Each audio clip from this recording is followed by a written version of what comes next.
एक बार बना करके आप इसको महीनों तक स्टोर करके रख सकते हैं। या फिर आप कहीं सफ़र में जा रहे हैं और बच्चों के लिए, बच्चे छोटे हैं आपके साथ, तो उनके लिए भी आप ये बिस्किट बना करके रख सकते हैं। ये गेहूं के आटे से बना हुआ है तो हेल्दी बहुत ज़्यादा है और फटाफट से ये बन जाता है। आपको इसमें अलग से कोई चीज़ मिलाने की ज़रूरत नहीं होती है। नमस्कार, मैं मंजू आप सभी का स्वागत करती हूँ अपने किचन में। आई होप आप सभी लोग स्वस्थ होंगे। तो चलिए शुरू करते हैं इस बिस्किट को बनाना। इसे बनाने के लिए आपको बाहर से कोई चीज़ खरीद कर लाने की ज़रूरत नहीं है। बहुत ही क्रिस्पी बनता है और बहुत ही टेस्टी लगता है। आपको देख करके ये समझ में आ रहा होगा कि ये जैसे लग रहा है कि आपने मार्केट से ख़रीद करके लाया है। इसे बनाने के लिए हमने यहाँ पर 1 कटोरी गेहूँ का आटा लिया है। इसको सबसे पहले हम एक छन्नी में डाल करके छान लेंगे और उसी में हमने आधी कटोरी से भी कम हमने मैदा लिया हुआ है। आप मार्केट से जो बिस्किट खरीद करके लाते हैं वो सिर्फ मैदे से बना हुआ होता है। अगर आप एक घर में बनाएंगे और गेहूं के आटे से बनाएंगे तो आपको बच्चों के लिए बहुत ही ज़्यादा फ़ायदेमंद रहेगा। ये हम जीरा बिस्किट बना रहे हैं। इस बिस्किट में बनाने के लिए हम डालेंगे जीरा, 1 चम्मच हमने लिया है और आधा चम्मच हमने अजवाइन लिया है। आपको अगर अजवाइन पसंद नहीं है तो आप स्किप कर सकते हैं, आप सिर्फ जीरे का इस्तेमाल कर सकते हैं।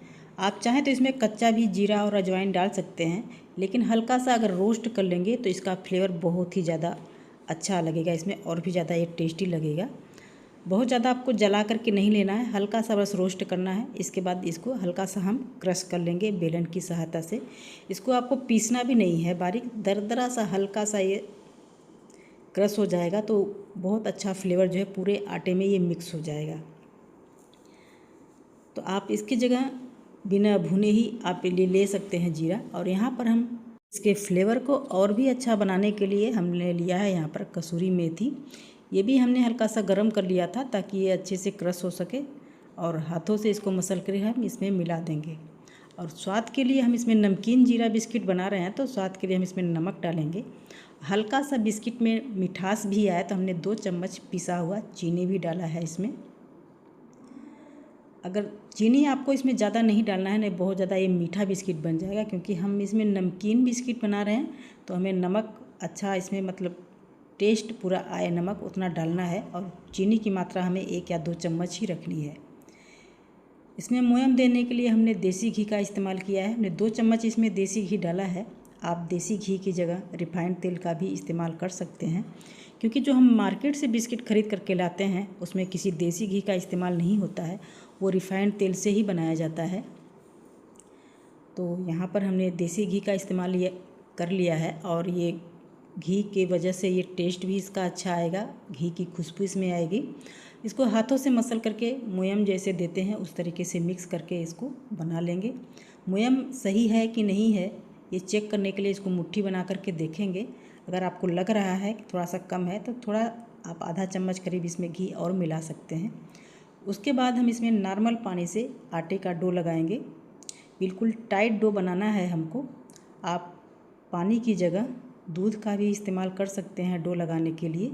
तो यहाँ पर हमने आटे का डो लगा लिया है, बिल्कुल ही टाइट डो बना हुआ है हमारा। इसको हम 5 मिनट के लिए ढक करके छोड़ देंगे। उसके बाद फिर से हम इसको लेंगे वापस और थोड़ी देर इसको मसल करके सॉफ्ट कर लेंगे। इसको यहाँ पर हमने 2 लोई बनाई है, क्योंकि 2 रोटी हमको बनाना है बड़ा सा। पहले 1 लोई को हम ढक करके रख देंगे और 1 लोई को हम इस तरीके से चिकना करके इसको बड़ी सी रोटी हम बनाएंगे बेल करके। ये बहुत ज़्यादा मोटा नहीं होना चाहिए और बहुत ज़्यादा पतला भी नहीं होना चाहिए।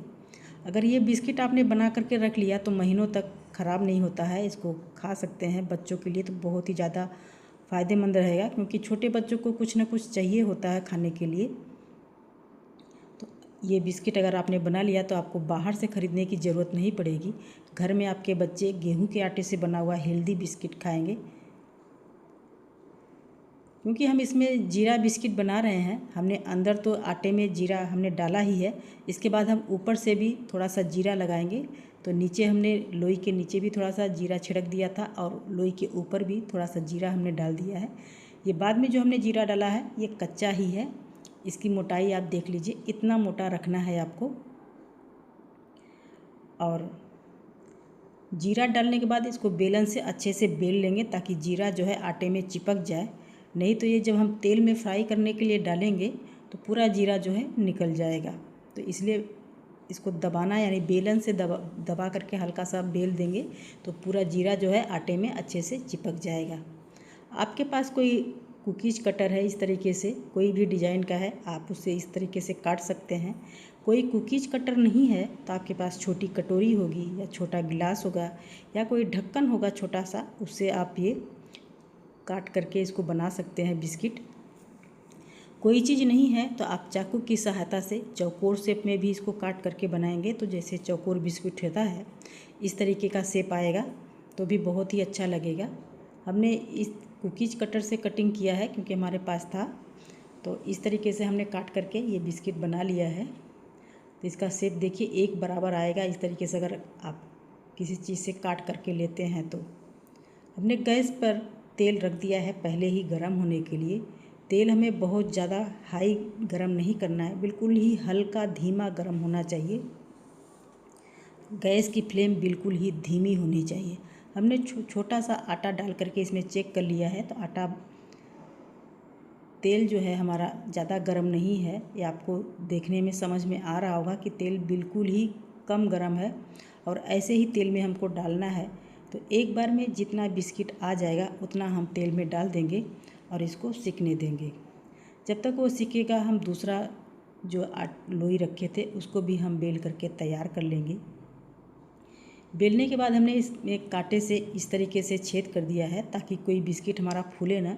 पहले वाले बैच में मैं ये करना भूल गई थी, तो दूसरे वाले में हम इस तरीके से कर देंगे। आप चाहें तो रोटी बेलने के बाद ही ये कर लीजिए या फिर बिस्किट की जब कटिंग कर लेते हैं, शेप काट लेते हैं, उसके बाद भी ये स्टेप कर सकते हैं। तो मैंने पहले ही कर लिया है। इस तरीके से करने से क्या होगा, बहुत जल्दी हो जाएगा। इसके बाद हमने फिर से सारा बिस्किट इस तरीके से काट लिया है कुकीज़ कटर से। ये भी निकाल करके हम रख लेंगे एक प्लेट में, और जो साइड का आटा बचा हुआ है उसको फिर से हम लोई बना करके दोबारा फिर से बेल करके हम इसको वापस बिस्किट का शेप बना लेंगे। आप किसी कटोरी या ग्लास से कटिंग करते हैं तो एक ही जैसा शेप आता है तो देखने में बहुत ही सुंदर लगता है। तो जो हमने बिस्किट कढ़ाई में पहले से डाला था हल्का सा गोल्डन ब्राउन हुआ है। आपको धीमी आंच पर ही सेकना है, आंच बिल्कुल भी तेज़ नहीं करना है, तभी आपका बिस्किट अंदर तक बहुत ही अच्छा सिकेगा और खस्ता बनेगा। आप देख सकते हैं जो पहले बैच हमने डाला था इसमें कांटे से होल नहीं किया था तो थोड़ा सा ये फूल गया है। ये फूले ना, इसलिए इसमें हम होल करते हैं, नहीं तो ये फूल जाता है तो पूरी की तरह हो जाता है। आपको बिस्किट अगर डार्क ब्राउन चाहिए तो फ्लेम को थोड़ा सा बढ़ा दीजिए और इसको सेक करके हल्का सा आप इसका कलर जो है डार्क कर सकते हैं। तो पहला बैच हमने निकाल लिया है, दूसरा बैच भी हमने इसमें डाल दिया था और इसको भी हमने धीमी आंच पर सेका है बिल्कुल।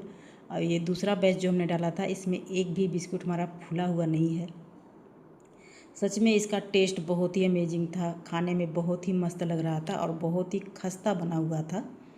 तो आपका भी जब कभी मन करे, बच्चे जिद करें, तो आप इसको बना करके घर में रख लीजिए। और बच्चों के लिए तो बहुत ही अच्छा बिस्किट बना हुआ है, उनके मन का ये बहुत अच्छे से खाएंगे। इस बिस्किट को आप देख करके यकीन नहीं कर पाएंगे कि आपने ये घर में बनाया है। देखने में बिल्कुल ही मार्केट के जैसा लग रहा है क्योंकि शेप बिल्कुल एक जैसा बना हुआ है। कलर आप अपने हिसाब से हल्का या डार्क कर सकते हैं। और ये जीरा बिस्किट है, नमकीन बिस्किट है। आप इसको चाय के साथ भी ले सकते हैं, आप ऐसे ही खा सकते हैं, सफ़र में लेके जा सकते हैं। एक बार बना करके रख लीजिए, आप महीनों तक इसको स्टोर करके खा सकते हैं। या कोई गेस्ट भी आ जाता है तो उनको भी आप चाय के साथ सर्व कर सकते हैं, वो भी इंजॉय करेंगे इसको खा करके। तो देर किस बात की, आप भी घर में बना सकते हैं गेहूं के आटे से नमकीन जीरा बिस्किट। इसको मैं आपको एक तोड़ करके दिखा रही हूँ, कितना खस्ता कितना मुलायम बना हुआ है, बहुत ही सॉफ्ट है ये। कोई नहीं कहेगा कि आपने ये घर में बनाया हुआ है, बिल्कुल मार्केट के जैसा लगता है ये बिस्कुट।